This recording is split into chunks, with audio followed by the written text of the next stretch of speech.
Les légumes verts sont les plus bénéfiques aliments pour l'être humain. Le sang est le plus grand tissu conjonctif liquide du corps. Il est chargé de transporter l'oxygène et les nutriments vers tous les organes. Dans le règne végétal, la molécule de chlorophylle est très similaire à l'hème dans le sang humain. La chlorophylle est composée de carbone, d'hydrogène, d'oxygène, d'azote et de magnésium, tandis que l'hème est composé de carbone, d'hydrogène, d'oxygène, d'azote et de fer. La seule différence réside dans l'ion métallique central, le magnésium dans la chlorophylle et le fer dans l'hémoglobine, ce qui donne à l'hémoglobine sa couleur rouge et à la chlorophylle sa couleur verte. Sur le plan chimique, la chlorophylle est similaire à 90% à l'hème et à 80% à l'hémoglobine. L'hémoglobine ne produit pas elle-même de l'énergie chimique, l'ATP. La chlorophylle peut générer de l'énergie chimique grâce à la photosynthèse. Nous aimons manger de la viande rouge comme le bœuf ou l'agneau pour nourrir le sang. Oui, dans la viande rouge, on peut trouver la myoglobine. C'est une molécule encore plus proche de l'hémoglobine humaine. Elle partage presque exactement les mêmes composants chimiques que l'hémoglobine.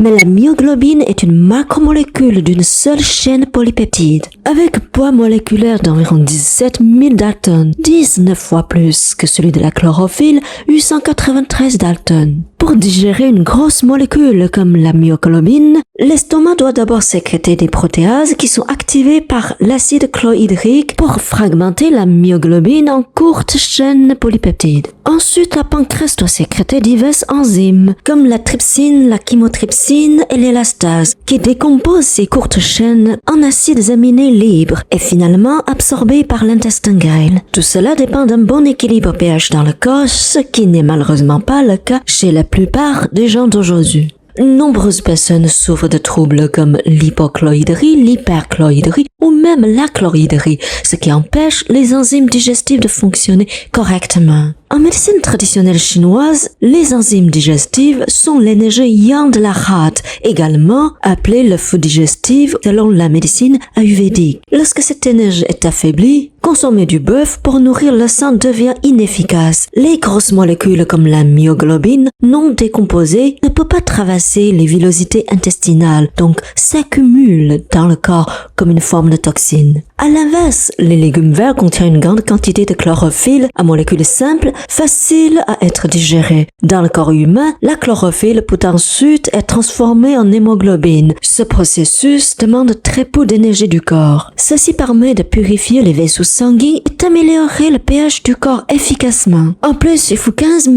litres d'eau pour produire 1 kg de bœuf, seulement 15 litres d'eau pour 10 kg de légumes.